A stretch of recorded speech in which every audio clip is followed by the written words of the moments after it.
And thank you all for being here. 1 year ago, the Prime Minister launched the Oceans Protection Plan with unprecedented funding of $1.5 billion, representing the largest investment ever made in our oceans and waterways. The Oceans Protection Plan is a comprehensive plan to protect our oceans and waterways and to keep them safe and clean for today and for future generations. We are making steady progress towards this goal. Our oceans and waterways are important trade routes and vital to our economy. They are precious ecosystems that Canadians cherish and take responsibility for protecting. The Oceans Protection Plan is based on years of listening to Canadians and to looking at ways to protect our coasts and support our economy.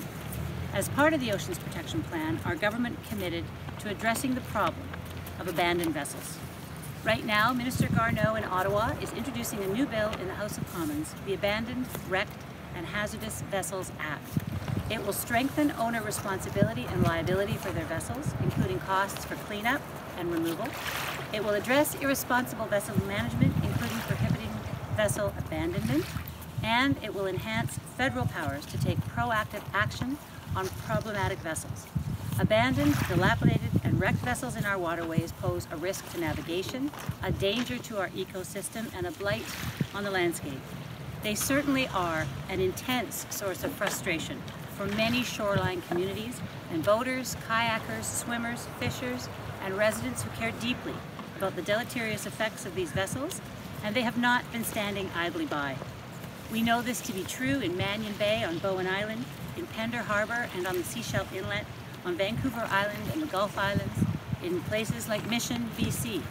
There are hundreds, if not thousands, of these problem vessels in Canadian waters. They range from small pleasure craft to large commercial ships. While most owners dispose of their vessels properly, there are unfortunate exceptions. Some owners say they can't afford to remove their wrecked vessel, and some are simply unwilling to do so. Owners who abandon their vessels are not currently subject to any penalties. Some see this as a low-cost, low-risk, viable option, and this is going to stop. Bill C-64 will address gaps in federal law and will apply generally to Canadian and foreign vessels, including commercial vessels and pleasure craft. Right now, the federal government does have the power to address the negative effects of abandoned vessels, but lacks or has only limited authority to deal with the vessel itself.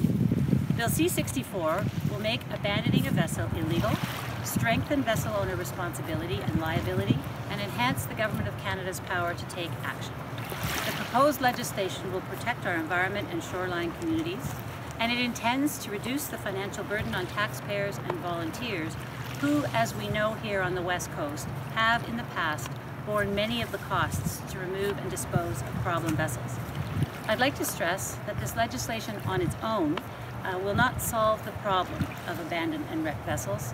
The legislation is only one element of a comprehensive national strategy on abandoned and wrecked vessels that we have announced as part of our Oceans Protection Plan. We are also acceding to the Nairobi International Convention of the Removal of Wrecks, drafted in 2007.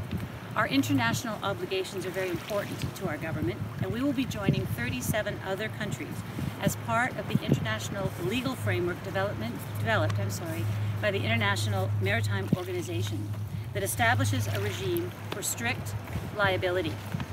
Our waterways are not dump sites. The legislation we are proposing puts the responsibility for dealing with wrecks where it belongs, with the owners. Owners will be obligated to locate, mark, and if necessary, remove any wrecks posing a hazard.